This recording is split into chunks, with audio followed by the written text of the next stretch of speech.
Chris. Hiya, Cecil. Um, Thank you so much for talking with me, and thank you so much for being a part of I Am the Comic Book.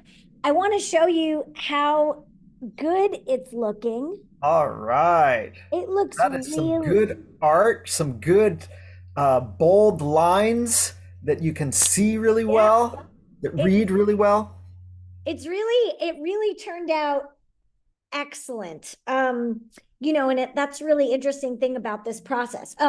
Okay, so I have four questions that I'm going to ask you. The first question that I want to ask is, who are you and how do we know each other? I'm Chris Wisnia, and I teach guitar lessons and I draw and write comic books, and I've been doing it for 20 years. And I was doing some research to try and figure out when we met. And the earliest photo I could see that we had taken together was in 2008 at WonderCon, which at the time I believe would have been in San Francisco or maybe Oakland, but I think San Francisco. Um, we saw each other at San Diego Comic Con this year, and we're talking about where did we meet. And for some reason, I had in my head that we had met at a New York con, and I think you thought we had met at a San Diego con. Uh, but we know we met through our friend Joshua Dysart. That's We true. know That that. we agree on. Yes. And I just remember him introducing you, and Joshua is such a friendly, fun person that I take his recommendations seriously. And he said, "Oh, Cecil's great." And I felt like we hit it off immediately. And Agreed. we spent some time in a bar wherever we were and wound up just kind of visiting for hour, 2 hours. And it was just like we were long lost brother and sister who had True. found each other. So yeah, so I've always been very fond of you since the start. Agreed. Likewise, that's right. That goes right back at you. Um, Okay, so what did you think of the project I Am the Comic Book when I asked you if you would be involved or if you were interested in being involved? Yeah, this kind of goes back to being so fond of you, but before you even pitched what the project was, you just posted a little maybe Facebook, Hmm. hey, artists out there, I've got an idea for a project if anyone's interested. Uh, and I immediately responded. I was thinking of this quote I heard of the actor James Woods. I think he wanted to work with Oliver Stone, and he got word into Oliver Stone's mind. Uh, Basically, the message was anywhere, anytime, any amount of payment. And I kind of felt that way about you putting out this call where that was my response. Cecil, I would love to do anything with you to any capacity. And and amazingly, in my opinion, you responded back, okay, great, you're on the list. And I went, wow, I vetted the process. That's fantastic. No, So I think you were like the exact right kind of artist for this project too. You know what I mean? Like I think your style and also I think in that Facebook thing, I wrote like a sort of vague thing, and it was just like, I have an idea for a weird experimental art projects now you're anthology. speaking my language. Yeah, Yeah. exactly. So that was cool. Okay, Yeah. so So I didn't really answer the full question. You asked what I think of the project, yeah, and the project. Um, I I do a lot of my own projects, and I have a lot of my own ideas. And whenever I have to do something for somebody, I feel like it kind of pulls me out of my comfort zone, and I'm not sure, oh, is what I do going to be all right for this? And so your idea, I thought, well, I'll give it a try. And it was a small commitment, a one-page sequence that fits on your arm, and a character who is traveling, kind of sci-fi style through universes or planets or whatever. And I thought, well, this sounds like a fun challenge. And I recently did a project. I did a cover piece for Skeptic magazine about dinosaurs and stuff.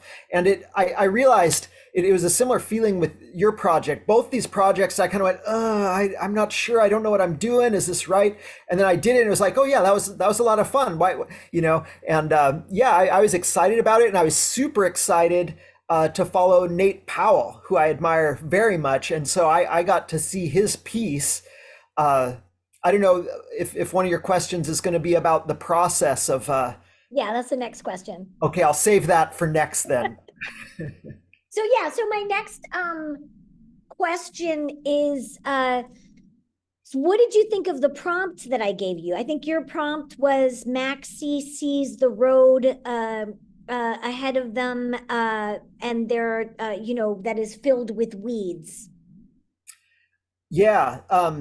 Once again, it kind of threw me in this anxious space of, oh, what do I do? How do I put this together? And it was very simple and it was very open, and so there was a lot of room to kind of think about what do I want to put into this picture. And the big thing I was thinking about is how do I want to lay this out. And so you you called attention to it, but it's kind of self-evident that these are tattoos, and so the line work has to be bold and very very readable to the viewer, to understand. Okay, this is what's happening. So I was really thinking about that. I wanted to pack it full of details because the phrase that I latched onto was the growth of weeds, and I thought that would be fun to portray in some way. But I'm picturing like tattoos of plants and weeds and vines, and it you can get bogged down by the weeds, right?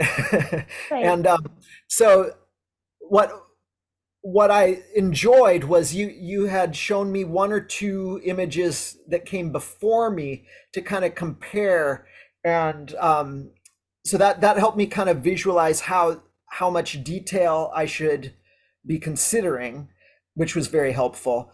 And then the other thing I was thinking about is the choice of layouts of the previous pages, and I thought it would be an opportunity to break up Hmm. that sort of you know the standard idea about a project like this is you lay it out like Charles Schultz, with Yeah. three or four panels. And I thought, oh, this is an opportunity to break that up a little. And it being travel, I thought I could maybe get away with these longer panels, laying out differently. Yeah, and remember that originally when you sent me it, you had other little panels here that had weeds on them, but I was afraid that maybe it wouldn't read so well or it would be too kind of cluttered. So then we landed on this sort of elegant three-panel uh landscape, and I think it worked really well.